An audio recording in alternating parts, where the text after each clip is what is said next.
Okay student, तो last class में RRB group D 2022 में जो आपका पेपर हुआ था, ठीक है, उसमें जो साइंस का जो क्वेश्चन था उसको डिस्कशन कर रहे थे। तो हमारा सेट 11 यहाँ पे कंप्लीट हो चुका था, ये हमारा सेट 12 है, ठीक है। और इस डेट में आपको थर्ड शिफ्ट का जो पेपर हुआ था, इसमें जो साइंस का क्वेश्चन पूछा गया था इसको यहाँ पे देखेंगे, ठीक है। तो क्वेश्चन आपको फर्स्ट क्वेश्चन है यहाँ पे कि निम्नलिखित में से कौन सा उपकरण, ठीक है, इसमें से आपको है कि कौन सा उपकरण जो अप्लायंसेस है विद्युत चुम्बकीय प्रेरण के सिद्धांत पे कार्य करता है, ठीक है, विद्युत चुम्बकीय प्रेरण पे, ठीक है। तो यहाँ पे विद्युत पंखा है, विद्युत मोटर और विद्युत जनित्र और विद्युत बल्ब। तो जो आपको विद्युत चुम्बकीय प्रेरण के सिद्धांत पे कार्य करता है ये होता है विद्युत जनित्र, जो विद्युत जनरेटर होता है, ठीक है, ये होगा आपका। और ये जो होता है विद्युत जनरेटर, ये क्या करता है, आपको यांत्रिक से क्या करता है, विद्युत ऊर्जा में ये कन्वर्ट करता है, ठीक है। यांत्रिक ऊर्जा से यहाँ पे यांत्रिक से विद्युत ऊर्जा में ये आपका क्या करता है, कन्वर्ट करता है, ठीक है। ये हो जाएगा विद्युत जनित्र के बारे में। और ये जो विद्युत जनित्र होता है ये फ्लेमिंग के दाएं हाथ के नियम पे ये होता है, ठीक है, फ्लेमिंग के दाएं हाथ का नियम, ठीक है, फ्लेमिंग के दाएं हाथ का नियम पर, ठीक है। तो इसको भी याद रखेंगे, फ्लेमिंग के दाएं हाथ के नियम पर ये आपका जो है कार्य करता है विद्युत जनित्र। और इसका जो है इसका आंसर हो जाएगा ऑप्शन नंबर सी, विद्युत चुम्बकीय प्रेरण के सिद्धांत पे विद्युत जनित्र, ठीक है। इसके बाद से नेक्स्ट क्वेश्चन देखिए। नेक्स्ट क्वेश्चन आपको यहाँ पूछा गया है कि नीचे दिए गए कथनों पर विचार कीजिए और सही उत्तर का कथन जो है चयन करिए, ठीक है। तो यहाँ पे आपको कथन दिया गया है, ये आपका फर्स्ट है, ये फर्स्ट है, ये सेकेंड है। तो फर्स्ट ये बोल रहा है कि सोडियम हाइड्रोक्साइड जो होता है, जो सोडियम हाइड्रोक्साइड, इसका फार्मूला क्या होता है, NaOH। ये आपका सोडियम हाइड्रोक्साइड क्लोर एल्कली प्रक्रिया द्वारा तैयार किया जाता है, ठीक है। यहाँ पे क्या होता है कि जो सोडियम हाइड्रोक्साइड जो आपको ये बोल रहा है कि क्लोर एल्कली द्वारा, यानी कि आप क्या करेंगे, जो NaCl होता है सोडियम क्लोराइड, इसको आप H2O के साथ में विद्युत प्रवाह जब कि इसके प्रेजेंस में विद्युत प्रवाह के प्रेजेंस में रिएक्शन कराएंगे, विद्युत प्रवाह, ठीक है। तो ये क्या बनता है, NaOH बनता है। और क्या बनता है, यहाँ पे Cl2 बनता है। और क्या बनता है, यहाँ पे आपको H2 बनता है, हाइड्रोजन गैस बनता है, ठीक है। ये आपका इस तरह से ये होता है, ठीक है। इसके बाद से बैलेंस आप वहाँ पे कर लीजिएगा, बैलेंस है। लेकिन यहाँ पे जो आपको बोल रहा है कि क्लोर एल्कली प्रक्रिया द्वारा तैयार किया जाता है, तो यहाँ पे ये क्या होता है, आपका सही हो जाएगा। यानी कि जो यहाँ पे होता है क्लोर एल्कली, ये आपका क्या बनता है, सोडियम हाइड्रोक्साइड, ठीक है। तो ये आपका आंसर जो है सही हो जाएगा। इसके बाद दूसरा है कि सोडियम हाइड्रोक्साइड का उपयोग कृत्रिम वस्त्र रेसे या रेयान बनाने के लिए किया जाता है, तो ये भी आपका सही हो जाएगा। तो सोडियम हाइड्रोक्साइड होता है NaOH, ठीक है। तो इसमें क्या होगा, इसका आंसर आपका जो हो जाएगा, इसमें दोनों हो जाएगा, ठीक है, दोनों कथन जो आपके सही हैं, ठीक है। तो ऑप्शन नंबर 20 का आंसर हो जाएगा, ठीक है। इसके बाद से नेक्स्ट क्वेश्चन देखिए। नेक्स्ट क्वेश्चन आपको यहाँ पूछा गया है कि यहाँ पे अवतल दर्पण द्वारा उत्पन्न आवर्धन का चिन्ह क्या होता है, ठीक है, आवर्धन का चिन्ह। तो आवर्धन से रिलेटेड हम बहुत सारा जो है पिछले सेट में देख चुके हैं, आप नहीं देखें जाकर उसको देख लीजिएगा, आपको ज़्यादातर वहाँ पे वो हो जाएगा, ठीक है। तो आवर्धन क्या होता है, M, ठीक है, ये होता है V/U होता है, ठीक है, V/U। एक और होता है H0/H1 होता है, ठीक है। ये आपकी होती है प्रतिबिंब की दूरी होती है, ठीक है, प्रतिबिंब की दूरी, ठीक है। और ये जो होता है आपकी वस्तु की दूरी होती है, ठीक है, वस्तु की दूरी ये हो जाएगा। और ये आपकी प्रतिबिंब की ऊंचाई हो जाएगी, प्रतिबिंब की ऊंचाई,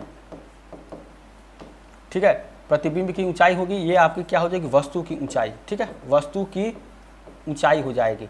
तो इस तरह से ये आपका आवर्धन होता है, ठीक है। तो आवर्धन के लिए चिन्ह क्या होता है, पहला है प्रतिबिंब के वास्तविक होने पर धनात्मक और प्रतिबिंब के आभासी होने पर ऋणात्मक, ठीक है। तो प्रतिबिंब के जो आभासी होने पर वास्तविक होने पर धनात्मक और प्रतिबिंब के आभासी होने पर ऋणात्मक, ठीक है, ये आपका नहीं होगा। यहाँ पे प्रतिबिंब के आभासी होने पर धनात्मक, ठीक है, और प्रतिबिंब के वास्तविक M होने पर ऋणात्मक, ठीक है, वास्तविक M जो यहाँ पे होगा आपका उस पर होने पर ऋणात्मक, ये आपका आंसर हो जाएगा, ठीक है। ऑप्शन नंबर बी इसका जो है करेक्ट आंसर है। और ये आपका होता है आवर्धन में प्रतिबिंब की मतलब ये V/U या H0/H1 यहाँ पे होता है, ठीक है। तो ये हो जाएगा आपका ऑप्शन नंबर बी, यहाँ पे आंसर हो जाएगा, ठीक है। इसके बाद देखिए अगला क्वेश्चन, ठीक है। यहाँ पे नेक्स्ट क्वेश्चन आपको ये पूछा गया है कि निम्नलिखित में से कौन से कथन सही है, ठीक है। तो फर्स्ट है कि प्रतिरोध तापमान से स्वतंत्र होता है, ठीक है। जो प्रतिरोध होता है तापमान से स्वतंत्र होता है, ये बिल्कुल नहीं होगा, ठीक है।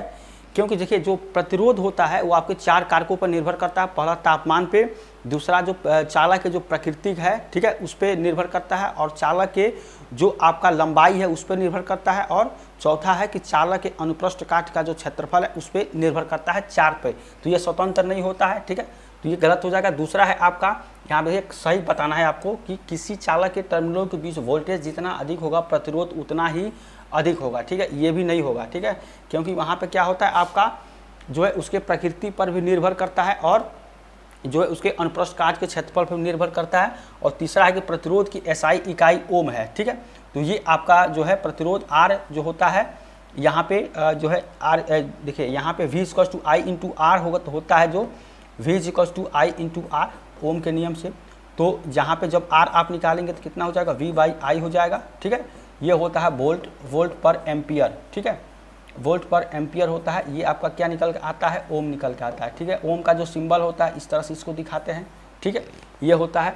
तो इसका एसआई इकाई क्या होता है, ओम, ये इसका आंसर हो जाएगा, ठीक। केवल जो थर्ड नंबर का है इसका आंसर हो जाएगा, केवल थर्ड यहाँ पे इसका आंसर हो जाएगा, ठीक है। तो ये था हमारा क्वेश्चन। नेक्स्ट क्वेश्चन देखिए, ठीक है, नेक्स्ट क्वेश्चन आपको यहाँ पे क्वेश्चन पूछ रहा है कि सीमा नींबू निचोड़ती है और रस को गिलास में एकत्र करती है, ठीक है। जब यह इसमें थोड़ा जल मिलाती है तो उससे महसूस होता है कि इसकी खटास कम हो गई है, ठीक है। तो वहाँ पे क्या होता है, नींबू जल है, ठीक है, उसमें नींबू निचोड़ती है, ठीक है, और उसमें क्या करती है, ये थोड़ा जल मिलाती है तो उसे जो है महसूस होता है कि इसकी खटास कम हो गई है। तो जल मिलाने से हाइड्रोक्साइड आयन, ठीक है, जैसे H2O है, ये आपका जब इसको ब्रेक करेंगे तो क्या बनेगा, H+ और OH- यहाँ पे हाइड्रोक्साइड आयन बनता है, ठीक है। तो यहाँ पे संकेंद्रित पर क्या प्रभाव पड़ता है, ठीक है। तो हाइड्रोक्साइड आयन के जो संकेंद्रित यहाँ पे क्या होगा, तो OH- जब उसमें नींबू में आप जल मिलाएंगे तो क्या होगा, OH- की यहाँ पे जो बढ़ जाता है, ठीक है। तो इसका जो होगा आपका कि यहाँ पे हाइड्रोक्साइड आयन के पर क्या प्रभाव पड़ता है इसके बारे में, तो उसकी क्या होती है, जो OH- हाइड्रोक्साइड जो आयन होंगे ये क्या होते हैं, बढ़ जाता है, ठीक है। तो इसी बारे में आपको पूछ रहा था कि ये बढ़ जाता है, ठीक है। जब भी अम्ल में आप जब वहाँ पे आपकी किसी भी एसिड में वाटर मिलाते हैं तो हाइड्रोक्साइड जो आयन होते हैं उसकी जो है जो तनुता होती है उसमें क्या होती है, वृद्धि हो जाती है, ठीक है। तो वही चीज़ आपको यहाँ पूछ रहा था। तो OH- जो है हाइड्रोक्साइड आयन ये आपका बढ़ता है, ठीक है। इसी बारे में आपको पूछा जाता है, इसका आंसर हो जाएगा ऑप्शन नंबर ए। इसके बाद नेक्स्ट क्वेश्चन देखिए, नेक्स्ट क्वेश्चन आपको यहाँ पूछा गया है कि 1000 वाट की रेटिंग वाले एक इलेक्ट्रिक हीटर, ठीक है, को प्रतिदिन 5 घंटे, ठीक है, कि 1000 वाट के रेटिंग वाले एक इलेक्ट्रिक हीटर को प्रतिदिन 5 घंटे के लिए उपयोग किया जाता है। तो 6 रुपये प्रति इकाई की लागत से आधार पर सितंबर माह के लिए उस उपकरण को चलाने की कुल लागत कितनी होगी, ठीक है। तो यहाँ पे आपको जो है माह दिया गया है कि सितंबर माह है। सितंबर माह में कितने दिन होते हैं, ये आपके 30 दिन होते हैं, ठीक है, सितंबर में। तो आपको यहाँ पे सितंबर में 30 दिन होते हैं, 5 घंटे वहाँ पे यूज़ किया जाता है। तो जो वहाँ पे रेटिंग जो दिया गया, कितना दिया गया, इसके लिए आपको चलाने में कुल लागत, ठीक है। तो कुल लागत जब देखेंगे यहाँ पे तो कितना हो जाएगा, देखिए इसके बारे में हम पिछले जो सेट में क्वेश्चन इस तरह के क्वेश्चन को देख चुके थे।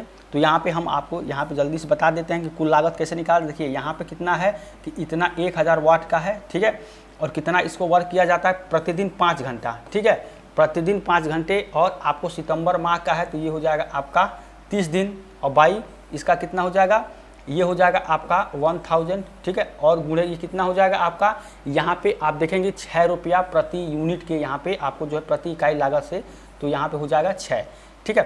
तो इससे ये कैंसिल हो जाएगा। अब देखिए यहाँ पे कितना हो जाएगा, जो प्रति लागत है ये 18×5=90, ठीक है, ये हो जाएगा 900, ठीक है। तो 900 यहाँ पे कुल आपका आ जाएगा, ऑप्शन नंबर डी आंसर हो जाएगा, ठीक है। इस तरह का जो क्वेश्चन है पिछले सेट में भी हम देख चुके हैं। तो यहाँ पे आपको मतलब पूरा डिटेल में नहीं, लेकिन यहाँ पे आपको इस तरह से बता दिए हैं, ठीक है। पूरा डिटेल में देखना चाहते हैं तो पिछला जो है सेट में जाकर देखेंगे तो आपको इस तरह से क्वेश्चन जो है मिल जाएगा, ठीक है। तो ये आपका जो है क्वेश्चन था कि इसमें कितना आपको कुल लागत आ गई, तो 900 यहाँ पे लागत आएगी। इसके बाद देखिए नेक्स्ट क्वेश्चन, देखिए अगला क्वेश्चन आपको यह पूछा गया है कि 4 भिन्न तत्व और उनके परमाणु क्रमांक दिए गए हैं, ठीक है। 4 भिन्न तत्व है और उनके परमाणु क्रमांक दिया गया। देखिए यहाँ पे ए है जिसका 9 दिया गया, बी का 11 है, सी का ये है, डी का ये है, ठीक है। तो आपको बताना कि आवर्त सारणी में उनकी स्थितियों के संदर्भ में इनमें से असंगत तत्व, ठीक है, 4 दिया गया, इनमें से असंगत तत्व कौन होगा ये आपको बताना है। तो देखिए ए जो है कितना दिया गया आपका 9 किसका होता है, फ्लोरीन का होता है, ठीक है। बी जो होता है ये क्या है आपका, बी आपका 11 दिया गया, 11 किसका होता है, ये होता है आपका सोडियम का, एटॉमिक जो नंबर होता है सोडियम का होता है, ठीक है। सी किसका है, ये आपका 19 का है, ये आपका किसका होता है, पोटेशियम का, ठीक है। इसके बाद से जो डी दिया गया है ये दिया गया 37, ये किसका होता है, रोबोडियम का होता है, ठीक है। तो सोडियम, पोटेशियम, रोबोडियम इसको देखेंगे, ये आपके क्या है, प्रथम जो है यहाँ पे वर्ग के आते हैं, ठीक है, प्रथम वर्ग के। और यहाँ पे क्या होता है, इसको ये आपके पूरे तीनों जो होते हैं ये आपके क्षार धातु होते हैं, ठीक है। इसके बारे में पता है कि क्षार धातु ये तीनों क्या है, सोडियम पोटेशियम, रुबोडियम, ये सब क्षार धातु होते हैं। प्रथम तत्व जो है वर्ग का होता है, उससे ये आपका एलिमेंट आता है। जबकि ये देखेंगे फ्लोरीन जो है ये क्या होता है, हैलोजन परिवार का तत्व है, ठीक है। हैलोजन फैमिली का जो है ये आपका एलिमेंट होता है। फ्लोरीन का एटॉमिक नंबर कितना होता है, यहाँ पे 9 होता है। तो फ्लोरीन, क्लोरीन, ब्रोमीन, ठीक है, आयोडीन, ये सब क्या होता है, हैलोजन फैमिली के तत्व होते हैं। तो ये तो तीनों आपका सेम है, जबकि यहाँ पे फ्लोरीन क्या है, ये आपका डिफरेंट है, असंगत में है। तो फ्लोरीन यहाँ पे हो जाएगा, यानी कि जो ए होगा, यानी कि ऑप्शन नंबर सी जो होगा कि ए जो है ये आपका आंसर हो जाएगा, ठीक है। कि जो फ्लोरीन है ये आपका असंगत तत्व का चयन करना है, तो फ्लोरीन इसका आंसर हो जाएगा, ऑप्शन नंबर सी इसका आंसर हो जाएगा, ठीक है। इस तरह से आपको देखना था, ठीक है।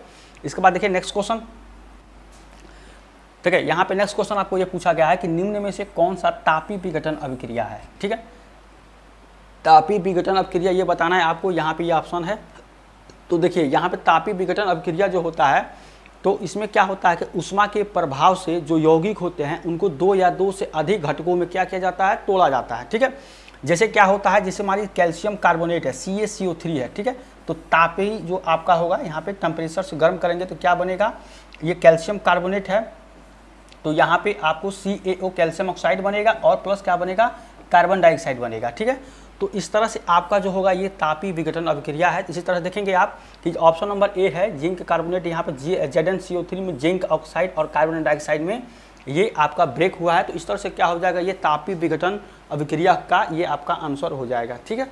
ZnCO3 किस में टूट रहा है, यहाँ पे ZnO और कार्बन डाइऑक्साइड में। तो आप इस तरह क्या कर सकते हैं, तापी विघटन अभिक्रिया को पहचान सकते हैं, ठीक है। कि उष्मा के प्रभाव से उसको क्या किया जाता है, 2 या 2 से अधिक घटकों में जो तोड़ा जाता है वो आपका तापी विघटन है। इसका आंसर जो ऑप्शन नंबर। इसके बाद नेक्स्ट क्वेश्चन देखिए, नेक्स्ट क्वेश्चन आपका है कि वह परिघटना, ठीक है, जिसके कारण किसी चालक एवं चुंबक के बीच सापेक्ष गति के कारण चालक के सिरों के बीच विभवांतर उत्पन्न होता है, ठीक है, उसको क्या कहते हैं, ठीक है। तो ये क्या होता है, विद्युत चुंबकीय जो आपका प्रेरण होगा ये आपका होगा, ठीक है। इसके बारे में कई बार हम लोग देख चुके हैं कि वो जो परिघटना क्या कहलाती है, विद्युत चुंबकीय प्रेरण कहलाती है, ठीक है। इसके बारे में कई बार इस क्वेश्चन को देख चुके हैं, ठीक है। तो यहाँ पर इसका आंसर होगा ऑप्शन नंबर बी। अगला क्वेश्चन है कि उदासीनीकरण अभिक्रिया के दौरान क्रमशः H+ आयन, ठीक है, से आता है, ठीक है, और OH- जो होता है ये आपका किससे आता है, क्षार से। यानी कि जो आपका होगा H+ आयन किससे आता है, एसिड से आता है, H+ अम्ल से, ठीक है, और OH किससे आता है, क्षार से। तो इसका आंसर क्या हो जाएगा आपको, यहाँ पे ये हो जाएगा ऑप्शन नंबर डी हो जाएगा कि उदासीनीकरण अभिक्रिया में जो आपका जो H+ आयन आता है वो आपका किससे आता है, एसिड से, और OH- किससे आता है, क्षार से आता है, ठीक है। तो इसका आंसर नंबर हो जाएगा ऑप्शन नंबर बी, ठीक है। यानी कि यहाँ पे आपका हो जाएगा अम्ल, ठीक है, ये हो जाएगा अम्ल, और यहाँ पे क्या हो जाएगा आपका क्षार, ठीक है, ये बेस हो जाएगा, क्षार हो जाएगा। इसके बाद नेक्स्ट क्वेश्चन देखिए, नेक्स्ट क्वेश्चन आपको यहाँ पूछा गया है कि नीचे दिए गए कथनों पर विचार कीजिए, ठीक है। नीचे दिए गए कथनों पर विचार करना है और सही उत्तर का चयन कीजिए। जो फर्स्ट आपका जो कथन दिया गया है कि यौगिकों की वह श्रेणी जिसमें क्या कार्बन श्रृंखला में एक ही प्रकार के क्रियात्मक समूह पाई जाती है, ठीक है। यौगिकों को ऐसी श्रेणी जिसमें क्या कार्बन श्रृंखला के एक ही प्रकार के क्रियात्मक समूह पाई जाती है, समजाति श्रेणी कहलाती है, ठीक है। तो समजाति श्रेणी में आपको पहले भी इसके बारे में बताए थे कि उसमें देखिए जैसे हम क्या किए थे, वहाँ बताए थे कि जैसे एल्कीन ग्रुप के जो भी आप यहाँ पे लेते थे, जैसे CnH2n, ठीक है, ये आपका क्या है, ये एल्कीन ग्रुप का है।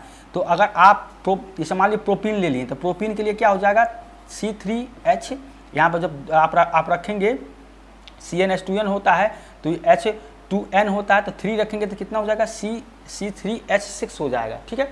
ये आपका क्या हो जाएगा, ये हो जाएगा आपका प्रोपीन, ठीक है, प्रोपीन होगा। ऐसे इसके बाद से ब्यूटीन लीजिए, तो ब्यूटीन के लिए क्या होगा, कार्बन 4 होगा, तो यहाँ पे ब्यूटीन के लिए C4 और यहाँ पे H2n रखेंगे तो यहाँ पे H8 हो जाएगा, ये आपका क्या हो जाएगा, ब्यूटीन हो जाएगा, ठीक है, ब्यूटीन। अब देखिए यहाँ पे आपको कह रहा है कि यहाँ पे समजाति श्रेणी, समजाति श्रेणी मतलब कार्बन का जो कार्बन हाइड्रोजन का उससे वहाँ पे आपको अंतर दिखाई दे। तो अगर आप देखिए इसमें से अगर आप CH2 निकालते हैं तो क्या मिलेगा आपको, एक कार्बन इसमें से 2 हाइड्रोजन, तो क्या मिलेगा आपको C3H6 ही मिलेगा। अब इसके बाद से पेंटीन निकालेंगे तो कार्बन 5 हो जाएगा, हाइड्रोजन कितना हो जाएगा 10। अगर इसमें से आप CH2 निकाले तो आपको ये मिलेगा, यानी कि समजाति श्रेणी के ये हैं, ठीक है। तो इसी तरह से हम बताए थे आपको, तो कि यहाँ बोल रहा है कि समजाति श्रेणी कहलाती है, तो ये आपका आंसर क्या होगा, ये सही हो जाएगा। जो आपका जो फर्स्ट है ये आपका सही हो जाएगा। इसके बाद सेकेंड है, जैसे जैसे किसी समजाति श्रेणी के आणविक द्रव्यमान बढ़ता है तो भौतिक गुणों में क्रमिक परिवर्तन प्रदर्शित होता है, ठीक है। तो यहाँ पे ये भी आपका सही हो जाएगा। यानी दोनों कथन क्या है आपके सत्य है। इसका आंसर क्या हो जाएगा, ऑप्शन नंबर सी इसका आंसर हो जाएगा। ठीक है, देखिए नेक्स्ट क्वेश्चन आपको यहाँ पूछा गया है कि रक्त का निम्नलिखित में से कौन सा घटक थक्कों के निर्माण में सहायक होता है। जो रक्त को थक्का बना देता है वो बताना है आपको। तो लाल रक्त कणिका है, बिम्बाणु प्लेटलेट्स है। ठीक है, तो इसका आंसर हो जाएगा बिम्बाणु प्लेटलेट्स, यहाँ पे रक्त को जो है यहाँ पे थक्के बनाने के निर्माण में सहायक होता है। ठीक है, और यहाँ पे जो प्लेटलेट्स होती हैं ये शरीर की सबसे छोटी कोशिकाएं होती हैं। सबसे छोटी कोशिका जो आपका हो जाएगा ये प्लेटलेट्स होता है। ठीक है, सबसे छोटी कोशिका, ठीक है, कोशिका होती हैं। और क्या होती है, इसे आप एक चीज़ और जान जाते, थ्रोम्बोसाइट नाम से जाना जाता है। थ्रोम्बोसाइट्स नाम के से भी इसको जाना जाता है। ठीक है, इसको भी याद रखिए, थ्रोम्बोसाइट्स के नाम से भी इसको जाना जाता है। सबसे छोटी कोशिका ये होती है। ठीक है, इसका आंसर हो जाएगा ऑप्शन नंबर बी। देखिए नेक्स्ट क्वेश्चन आपको यहाँ पूछा गया है कि श्वेत प्रकाश का वह घटक जिसका अपवर्तनांक अधिकतम होता है वह क्या होता है। ठीक है, अपवर्तनांक जिसका अधिकतम होता है ये आपको बताना था। अपवर्तनांक सबसे ज़्यादा अधिकतम किसका होता है, बैगनी रंग का होता है। ठीक है, इसका अपवर्तनांक अधिकतम होता है। अपवर्तनांक ये आपका जो होता है ये आपका क्या होता है, ये अधिक होता है। ठीक है, ये आपका अधिक होगा और तरंग दैर्घ्य कम होता है। ठीक है, तरंग दैर्घ्य जो होता है, ठीक है, इसको लैम्डा से दिखाते हैं, ये आपका क्या होता है, ये कम होता है। ठीक है, और लाल रंग का जो अपवर्तनांक होता है ये आपका कम होता है, जो लाल होता है। ठीक है, लाल रंग का जो अपवर्तनांक होता है ये क्या होगा आपका यहाँ पे कम होता है। तरंग दैर्घ्य इसका ज़्यादा होता है, जो लैम्डा की वैल्यू होती है ये आपकी ज़्यादा होती है। ठीक है, इसको भी याद रखिएगा। तो यहाँ पे पूछा था कि यहाँ पे श्वेत प्रकाश के जो परिघटना होते हैं इसमें अपवर्तनांक अधिकतम होता है, ये आपका बैगनी का होता है। ठीक है, ऑप्शन नंबर बी इसका आंसर हो जाएगा। इसके बाद से नेक्स्ट क्वेश्चन देखिए नेक्स्ट क्वेश्चन आपको यहाँ पर है आपका ये है कि रासायनिक समीकरण में किसी पदार्थ के प्रतीक सूत्र के बाद लिखा गया पद, ठीक है, ए क्यू। ठीक है, यहाँ पे ए क्यू मतलब क्या होता है, एक्वस होता है। ठीक है, एक्वस मतलब ये होता है जलीय। ठीक है, जलीय होता है मतलब जल के रूप में है। ठीक है, तो जलीय हो जाएगा। तो यही आपको पूछा है कि मौजूद क्या है, जलीय विलयन के रूप में ये आपका मौजूद है। ये आपको ये दर्शाता है एक्वस का मतलब। कहीं देखिए मान लीजिए जैसे H2O लिखा है, H2O लिखा है और यहाँ पे L दिया गया, इसका मतलब क्या होता है, लिक्विड होता है। ठीक है, कहीं आपको देखेंगे H2 है। ठीक है, H2 यहाँ पे H2 मतलब दे दिया गया, ये आपका S लिखा G लिखा जाता है, यानी गैस के रूप में ये आपका चला गया है। ठीक है, कई जगह आप देखेंगे PPT लिखा रहता है, इसका मतलब प्रिसिपिटेट अवक्षेप होता है। ठीक है, जो प्रिसिपिटेट जो होता है अवक्षेप के रूप में प्राप्त होता है। ठीक है, तो इस तरह से आपको जो है यहाँ पे सिंबल दिए रहते हैं, इससे पता चलता है कि ये किस रूप में है। ठीक है, तो यही आपको पूछा जा रहा था। ठीक है, तो ये था आंसर। इसके बाद से नेक्स्ट क्वेश्चन देखिए नेक्स्ट क्वेश्चन आपको यहाँ दिया गया है कि एक 2 ओम प्रतिरोध एक 4 ओम के प्रतिरोध को श्रेणी क्रम में आपको यहाँ पे संयोजित किया जाता है। तो तुल्य प्रतिरोध पर है, तो R1 कितना है आपका, ये आपका 2 ओम है। R2 कितना है आपका, ये है आपका 4 ओम है। इसको श्रेणी में करेंगे तो तुल्य क्या होगा, R इक्विवेलेंट कितना हो जाएगा, 2 ओम प्लस 4 ओम कितना हो जाएगा, 6 ओम। ठीक है, यही आपको कह रहा था। जैसे इसका अगर फिगर देखें तो क्या होगा, यहाँ से इस तरह से होगा एक प्रतिरोध, फिर यहाँ से ये 2 प्रतिरोध। ठीक है, इसको श्रेणी में कर दिया जाता है। यहाँ पे ये 2 ओम, ठीक है, ये आपका 4 ओम, दोनों को निकालेंगे तो 6 आ जाएगा। ऑप्शन नंबर डी यहाँ पे इसका आंसर हो जाएगा। ठीक है, तो ये था हमारा क्लास। अगर आपको आज का क्लास अच्छा लगा तो चैनल को सब्सक्राइब, लाइक, शेयर करिए और बेल आइकन भी प्रेस करिए ताकि आपको नोटिफिकेशन समय पर मिल जाए। और यहाँ पे इसका जो नेक्स्ट जो आपका सेट होगा उसको हम नेक्स्ट क्लास में देखेंगे। तब तक के लिए थैंक यू सो मच।